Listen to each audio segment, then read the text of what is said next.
Hello, hello, everyone, and welcome to another episode of Movie Chats with Ant and Rye. Today, we're going to talk about the 2025 science fiction movie, The Running Man, starring Glen Powell and directed by Edgar Wright. I'm not going to say it's a reboot of the 1987 movie with Arnold Schwarzenegger because it's actually based on a book written by Stephen King. The story is we are in a dystopian future. There is this TV show where there is a manhunt going on for 30 days, and every day that passes by, they are getting money for their family. But if they make it past the 30 days, they are not being killed, they're not being hunted. They win $1 million new dollars. A billion. A billion. My God, yeah. With inflation, that's not. A billion new dollars. I know. So we are following the story of Ben Richards, who is one of the contestants. And he is doing that because his daughter needs medicine and he doesn't have any money. He lives in a slum with his wife. And everything ensues. We see him escaping the hunters for the 30 days and going, and how the TV of this world can be very manipulative. Yeah. It was very clever maybe not clever, but how the way I wouldn't go that far. It's very, yeah, it's very manipulative with how it's almost in line with what's going on in today's modern life with AI, because it's all like there's scenes where Ben has to check in every day, so he has to do a recording for 10 minutes every day. And so there's one time where he's doing a recording, and it's a very prolific, and he's very anti-government, and it's all about that. And then what's actually aired has been completely doctored. That's not what he said at all. And it's like he's at one stage he's like, hang on, I didn't say that. And there's another scene later on in the film where he's with a lady in a car, and then she's looking at herself where she's like waving out the window, go, help, he's got a gun, help. And she's I didn't say that, because it's all been it's all deep fakes. Manipulated. It's an interesting future. I'm just going to say it right out of the gate. I enjoyed the movie. But let's talk about what I would question is the vision of the future and the use of technology. I thought that because the book has been written in 1982, and you can really feel that this is the 80s vision of how the future could look like. But now that we're in 2026, this is where you can feel, it almost feels like how the 90s or the 80s would see the future with some elements of the future as we know it now, such as deepfake, such as wearable for calls. And we know that this is something that is in the work and is going to happen. But then, for example, that it needs to send a tape every day. It's like, no, not with the world of today. Everything would be digital, right? Yeah. And how TV is something that is big. Well, yes, it was seen as something that was going to be big and became very big in the 90s and the 2000s. But then when the internet and social media happened, not as much. The world actually pivoted in another direction. So that was a bit funny. It's almost you're right. It's a film being made in 2025 about now, but it's an audience of an 82 mindset where this is what 1982 thinks 2025 is going to be. But hang on, we've already got those things. So that's where we, the audience, we're watching that going, haha, that actually happens. Exactly.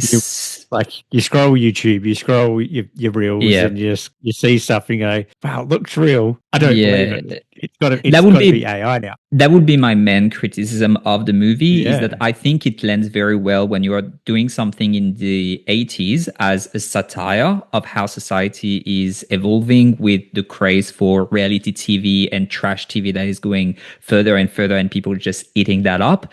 Now, if you wanted to do something as this is a dystopian future from 2025 or 2026, looking, 30 or 50 years into the future, you would think more, okay, there is going to be some social media, there is going to be some TikTok trends, there is going to be some influencer media, because this is where we see the world evolving. Reality TV it's very 2000s. It's not a really big thing. It still exists, but it's not as derivative anymore, I guess. Yeah. A similar thing might have been, you could put that similar complaint to The Long Walk, which also written by Stephen King, which is also about a dystopian future where the main thing is a TV show. We go, because I kind of had that. I was watching this and going, this is very, very long walkish. So it's obviously it's what Stephen King kind of, he gravitates towards, where he's, let's face it, he's very anti-government. So the way he is online, he's very anti-government. So and this is just kind of his thing, I suppose. Yeah, it's like The Long Walk came to comparison when I was watching the movie, because yes, the theme are a bit similar and it's both written by Stephen King, but I think The Long Walk is a bit more timeless because it's more about male bonding, and it's more about, there is something a bit deeper when it comes to the emotion. This one is more of a satire, and it's an action movie, which is again, like, I think maybe we started a bit into the criticism, but this movie is very, very good at action. This is such 100%. A good action movie. Let's just go into Glen Powell, who he's becoming such a name for himself. Like he's, he was a little bit of a bit player in Top Gun Maverick. He was in Hitman. He's just got that persona about him where he can do action, he can do comedy. Yeah. He's really becoming a real movie star, and you can really see it. Like he's just getting better and better every movie he does. And he's just, well and good to him. He's really doing a really good job. So I really enjoy it every time I see kind of Glen Powell. Yeah, he's going to hit it out the park. It was great. What did you think of Michael Cera? Yeah, I liked him. I generally don't overly love Michael Cera, but here he was a lot of fun. When, should we spoil it? When he gets he gets a bullet through the head. I was like, I was really disappointed that they killed him off. I was like, I didn't expect it. I didn't expect him to be stabbed, and I didn't expect him to be shot in the head so quickly. That was good. And I really like Michael Cera. I think he's a bit typecast. He did something a bit different in this one, but still in a very Michael Cera way. It was a lot of fun, this scene in the house. I loved it. Just the almost Home Alone style kind of violence. Exactly. I did it like, Home Alone, where if Kevin McAllister grew up to be Michael Cera and very anti-government with all traps, very deadly.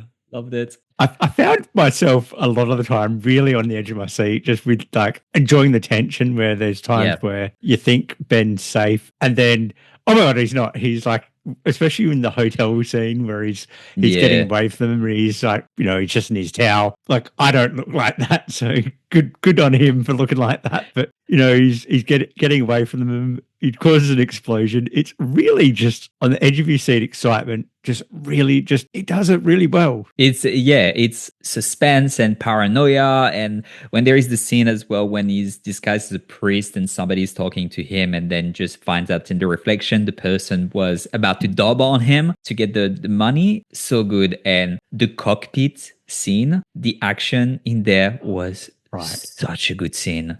Loved it. I would have liked a little bit more about this dystopian world, because I don't think they really, the foundation of that wasn't really explained very well, because there's a Slumville, and then I'm going to go try out for, he's just going to go try it for this game. And you can just walk into like the world where it's all rich. So there's that class disparity where it's the ultra poor versus the ultra rich. It wasn't really expanded on. I don't know if I haven't read the book, so I don't know if that's... I haven't read the book either. But again, I think it comes back to what we were saying at the beginning, that this is something coming from the 80s, trying to look into what the future would look like. The world building is a bit problematic, I think, in there, and it takes away that when they want to be a satire, the entire thing that Ben is igniting a revolution as well is, I'm not 100% there. The movie, when it's fun and when it's action and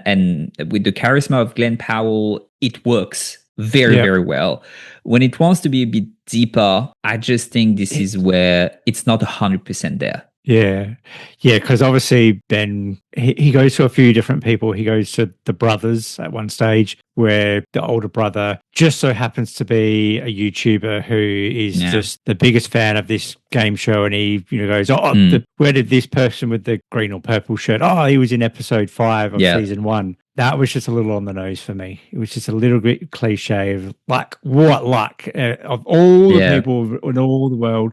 I'm going to run into this person. It was just a little, that was probably a bit on the nose. And then I didn't love the third act. There's a scene, obviously, there's a bit where he takes this prisoner, I suppose you could call her.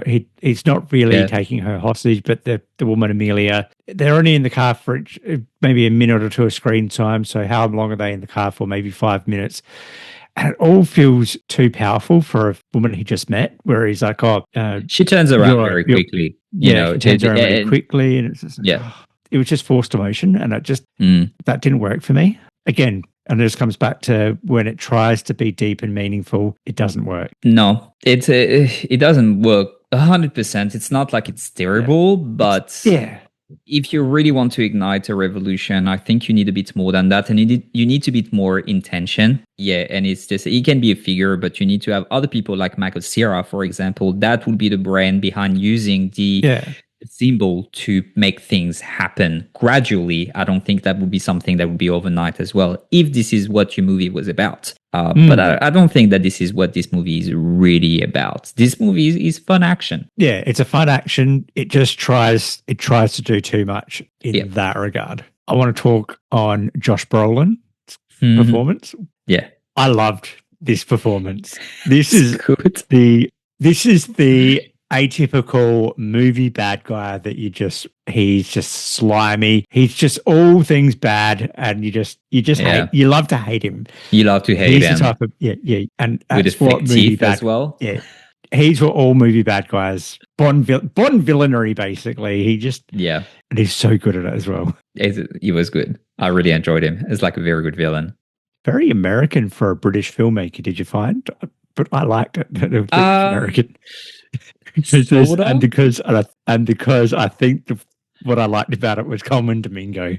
There's this America advert. It's all Colman Domingo, and he's just like, he's hilarious. I love him. Look, I think anyway it was overtly American because TV reality shows and everything was really based on American Western society, but you can still feel the style of Edgar Wright in there. I don't know if you have seen his other movies like Hot Fuzz and what was the other ones? I can't remember, like the trilogy, but they're all the Cornetto trilogy. Yeah, they're all very stylized and they're so good. And there is always a lot of things happening in the background. This one has a bit less of that, or maybe I need to rewatch it. Maybe I missed a few things, but you know that with Edgar Wright, usually this is something that happens. But you could see his style, and he's very good at stylish actions. Yeah, some really good camera work. There's some tracking shots when Ben's actually running. Funny story. Apparently, because obviously Glen Powell was in Maverick 2 with Tom Cruise. Tom Cruise gave him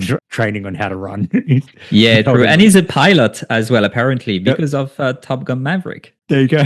And then obviously with Edgar Wright, he loves to add music into his films, which I like. He's always got a really good soundtrack. A good soundtrack, Yeah, he does that in pretty much all of his movies, I've noticed. So let's go to scoring. That's mine, so I start. Cool. It's yours, yep. I kick it off with a 3.5 out of 5. I enjoyed it. I think it's full of energy. It's action-packed, and it really works when it's when it's doing its best. Glen Powell performance was great. Really like Josh Brolin. Really like Michael Cera. The cast is very memorable for most of it. Where there's a lot of suspense. There is a sense of paranoia that is really omnipresent, but the movie falls short a little bit when it comes to the world building and the satire that is not as relevant now as it was a few years back. So you don't 100% buy it, but I don't think that's the purpose of the movie. So it's a good watch. It's enjoyable, but it's not a perfect movie. So 3.5 out of 5. About you? Yeah, I agree. 3.5 as well. Just for the action alone, the performances, that's all above plus. But yeah, the world building, the whole, why is it dystopian? What has caused this? Why is there class disparity? I guess the whole, even some of the cliche moments where, he goes to characters like Molly, to the brothers, to Elton, and there's no real, and then the woman at the end, Amelia, they're kind of stepping stones to nothing. So it's a good movie, fun, but it's trying to make you think when you just want to sit there and watch him not get killed, basically. 100%. Alrighty. Well, thank you for watching. And please give us a subscribe, give us a follow. Tell us what you thought of the movie in the comments. Do you agree with us? Do you have another take? We'll put a link to where to watch the movie. It's available on Stan if you are in Australia. I think it's also available on Paramount Plus. And we'll talk to you next week.